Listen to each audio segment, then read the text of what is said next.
When I was an assistant director, we used to grow beards, sir, because people will take us seriously. I did not grow it, it grows.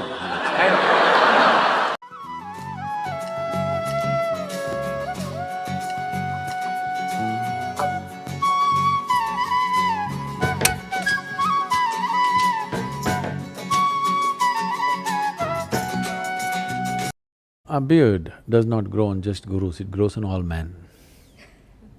Really. Sure. Believe me, it is so. But they're all doing all kinds of funny things with it. You must ask them, why are they doing it? No body part has come without a purpose, isn't it? For everything, including the spleen, there is a purpose. So nature did not give you anything without a purpose. If you ask them, why are they removing it, they don't know. Because when the English came to India, every Indian man had a beard or at least a moustache. Today you go out on the Mumbai street, everybody is a muchmunda, because they're trying to imitate the people who came and ruled them. Because those who rule you are a symbol of power. If you're in a certain level of sensitivity, then you would know what is the effect and the aspect of, everything in your body.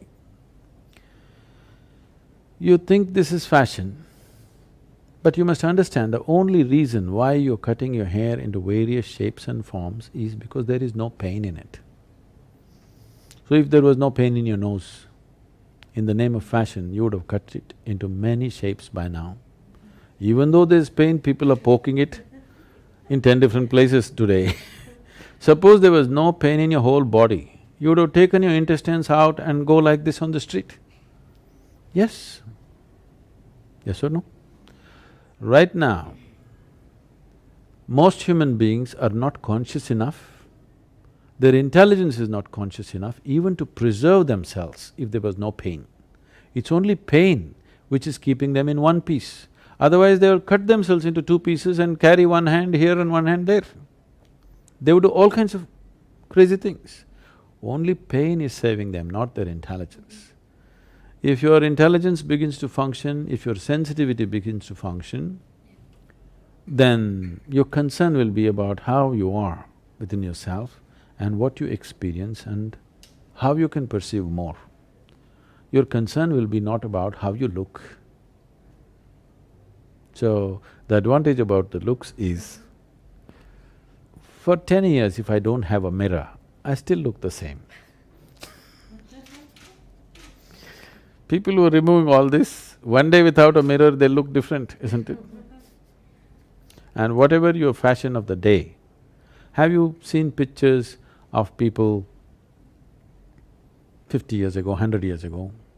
Somebody cut their moustache like this, somebody did this. Today you look at it looks funny, okay? They look like caricatures. And today's fashions also will look like that after a period of time. But a full bearded man looks the same always. 1,000 years later, he still looks the same because that's the way nature intended. Nature did not intend anything without a purpose. You believe in geometry and design. So the design is like this.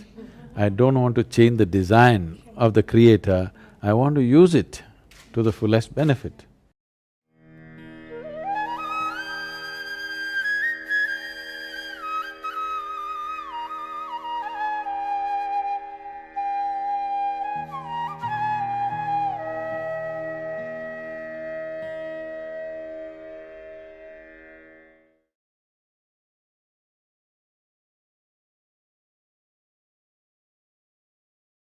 यहां तो हर बात में रहस्य और लोग एक से एक बातें पूछते हैं। 5वां प्रश्न, भगवान क्या कारण है कि सभी संत बाल और दाढ़ी बढ़ाए रहते? अगर वे लोग बाल और दाढ़ी न बढ़ाएं तो क्या संत नहीं कहेंगे? अमरनाथ सिंह ने पूछा है। अब मुझे पता नहीं संत कहाएंगे कि नहीं कहाएंगे,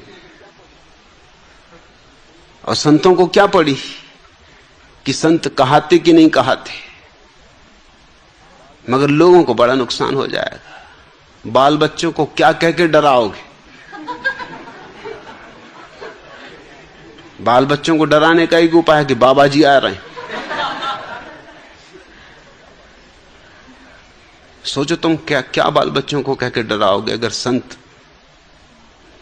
बाल और दाढ़ी न बनाए,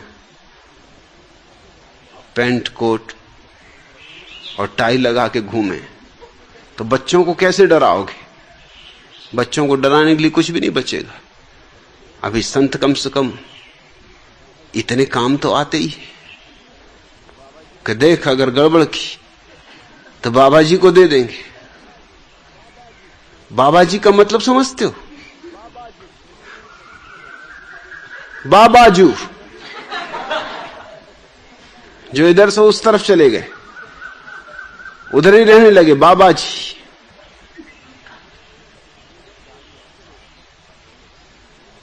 दाढ़ी और बाल बढ़ाना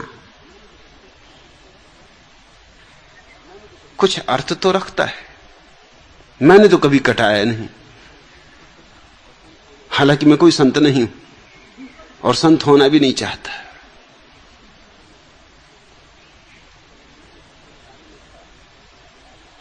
मैं जब विश्वविद्यालय में था तो मेरे वाइस चांसलर को मैं मिलने गया। वो बहुत आधुनिक आदमी थे, सारे विश्व का भ्रमण किया था, कैम्ब्रिज और ऑक्सफोर्ड में भी पढ़ाया था,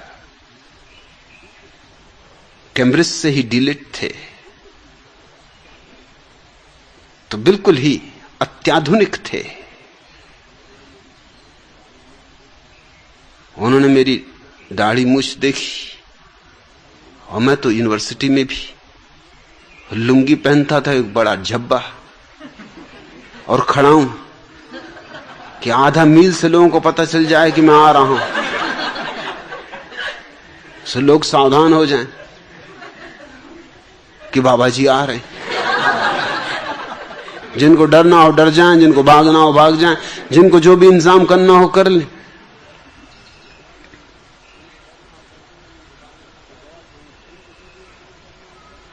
मैं गया था उनसे कि मुझे स्कॉलरशिप चाहिए।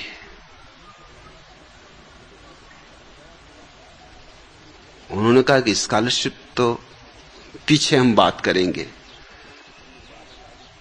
पहले मैं ये पूछना चाहता हूं कि तुमने बाल और दाढ़ी क्यों बढ़ाए। मेरे विभाग के दो जो अध्यक्ष थे, मेरे जो प्रोफेसर थे, मुझे बहुत प्रेम करते थे, जो मेरे साथ गए थे मेरी सिफारिश के लिए कि मुझे निश्चित ही स्कॉलरशिप मिलनी चाहिए। वो मुझे समझा के ले गए थे कि देखो किसी विवाद में नहीं पड़ना। रास्ते भर मुझे समझाते रहे थे, देखो मैं तुमसे फिर कहता हूं। दरवाजे के बाहर भी उन्होंने मुझसे कहा कि देखो मैं तुमसे फिर कहता हूं, बात विवाद नहीं करना, अपने को स्कॉलरशिप लेने से मतलब है, और स्कॉलरशिप तुम्हें मिल जाएगी। मैंने उनसे बात की है, वो राजी है, कोई अड़चन नहीं है। लेकिन तुमने अगर कोई बात विवाद खड़ा कर लिया तो मुश्किल खड़ी हो जाएगी। तुम जैसे मुझसे बात विवाद करते हो उनसे मत करना। मैं सुनता रहा, मैंने कहा कि जब उनसे नहीं करना तो तुमसे भी नहीं कर रहा हूं।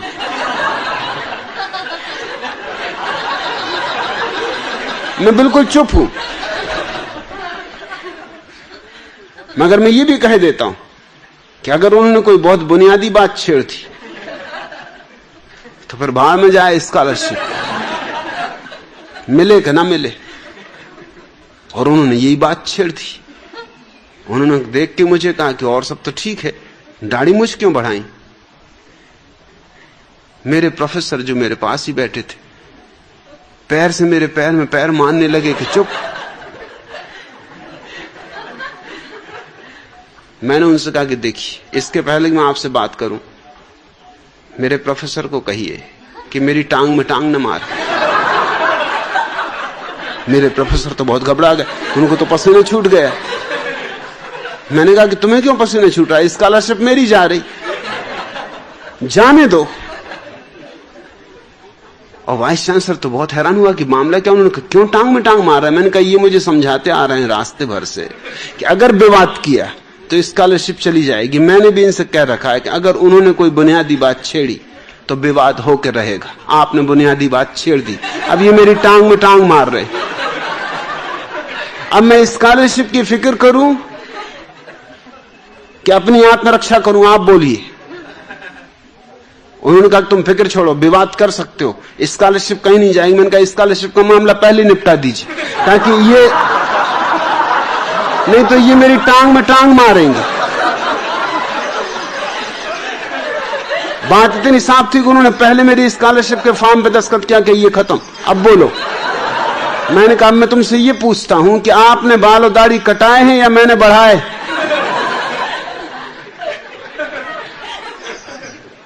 ये तो अपने आप बढ़े, आपने कटाए क्यों? उन्होंने कहा ये बात ठीक है कि कटाए तो मैं नहीं। उनका तुम मुझसे पूछ रहे हो उल्टे, उल्टा चोर कोतवाल को डांट। मैंने बढ़ाए नहीं, अब मैं क्या करूं? बढ़ गए।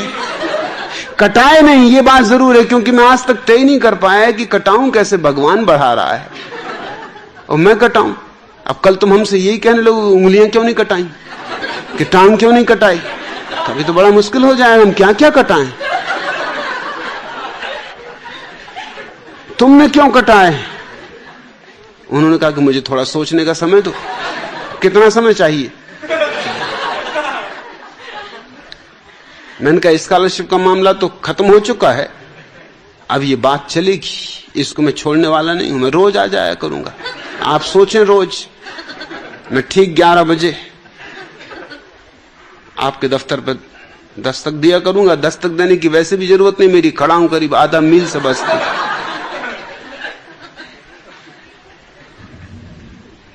मैं रोज वहां जाने लगा। वो मुझे देखते ही से कहते कि भाई अभी नहीं सोच पाया। चौथे दिन मुझसे बोले कि तुम मुझे सोने दोगे कि नहीं? रात भर मैं करवटें बदलता हूं, सोचता हूं कि क्या जवाब देना। कटाए तो मैं नहीं है, ये बात तो सच है, कसूर मेरा ही है, जो कुछ भी भूल चूक है मेरी, पूछा भी मैं नहीं। मैंने उनसे पूछा कि थोड़ा सोचो तो, अगर कोई स्त्री दाढ़ी मूछ बढ़ा ले तो उसको तुम क्या कहोगे? कहे उसको हम पागल कहेंगे। तो मैंने कहा कोई पुरुष दाढ़ी मूछ कटा ले उसको तुम क्या कहोगे? स्त्री बेचारी पागल, क्योंकि दाढ़ी मूछ बढ़ा ली। मैं उनसे पूछा कि अगर स्त्री दाढ़ी मूछ बढ़ा ले उससे कोई विवाह करेगा? उनका भाई मुश्किल है उससे कोई विवाह करे। आप विवाह करोगे? मैं तो कतई नहीं करूंगा, दाढ़ी मूछ वाली स्त्री से कौन विवाह करे? तो मैंने कहा कि और जिस स्त्री ने आपसे विवाह किया है उसे चुल्लू भर पानी में डूब के मर जाना चाहिए, उसने दाढ़ी मूछ रहित पुरुष से विवाह कर लिया। ये क्या अन्याय है? ये कैसा मापदंड है? दोहरे मापदंड चल रहे हैं। 5वें दिन उन्होंने मुझसे कहा मैं हाथ जोड़ता हूं, प्रश्न तो मुझे और भी पूछने थे मैं मतलब खड़ाऊं के संबंध में, और ये चोगा और ये लुंगी, मगर मैं कुछ नहीं पूछता भैया, मुझे पूछने नहीं प्रश्न। मैं हार गया, मैं अपना प्रश्न वापस लेता हूं।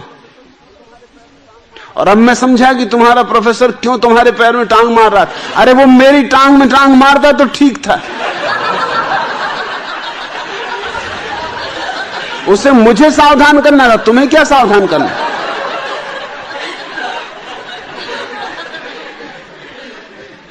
फिर 2 साल मेरे उनसे संबंध रहे, उन्होंने कभी कोई प्रश्न नहीं उठाया, इस तरह का कोई प्रश्न नहीं। चाहे मैं वो देख भी लें कि मैं कुछ ठीक नहीं कर रहा हूं जो कि यूनिवर्सिटी के स्नातक को करना चाहिए, मगर अगर मैं ऊंट पे भी सवार होकर पहुंच जाता तो भी मुझसे नहीं पूछ सकते थे तो ऊंट पे सवार क्यों, क्योंकि पता नहीं इसमें से क्या मामला निकले, फिर पीछे झंझट खड़ी हो। तुम पूछ रहे हो अमरनाथ सिंह कि संत बाल और दाढ़ी क्यों बढ़ाए रहते?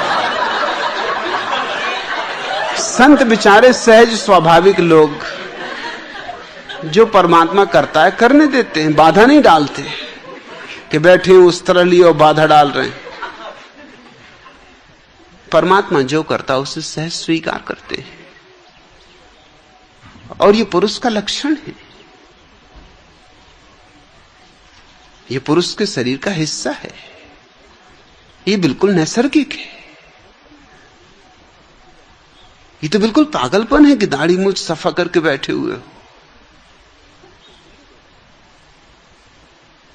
ये शोभा नहीं देता। इससे तुम्हारे पुरुषत्व में थोड़ी सी कमी पड़ जाती। तुम्हारे चेहरों में और स्त्रियों के चेहरों में जितना फासला हो उतना अच्छा, जितना भेद हो उतना अच्छा, उतना आकर्षण होता है। लेकिन पीछे कारण है कि लोगों ने क्यों दाढ़ी मूंछ कटाने शुरू किए। पुरुष को स्त्री का चेहरा सुंदर लगता है, सो उसने सोचा कि इसी तरह का चेहरा मैं बना लूं तो सुंदर लगेगा। यह गलत बात है। स्त्रियों से भी तो पूछो कि तुम्हें कौन का चेहरा सुंदर लगता है। स्त्रियों को स्त्रियों के चेहरे सुंदर लगते। स्त्रियों को तो हैरानी होती ये सोच के कि पुरुष मरे जाते हैं स्त्रियों पर, किस लिए? पुरुषों का चेहरा सुंदर लगता है। और तुमने देखा दाढ़ी मूंछ के साथ पुरुष के चेहरे पे गरिमा आ जाती, भराव आ जाता है, एक व्यक्तित्व आ जाता है। दाढ़ी मूंछ से रहित पुरुष के चेहरे से कुछ खो जाता है, कुछ खालीपन हो जाता है, कुछ रिक्त हो जाता है।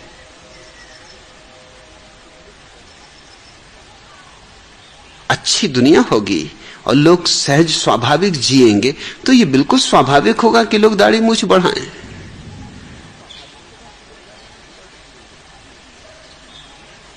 इसमें कुछ आध्यात्मिक रहस्य खोजने की कोशिश ना करो। मगर लोग हर चीज में कुछ ना कुछ आध्यात्मिक रहस्य खोजने में लगे रहते।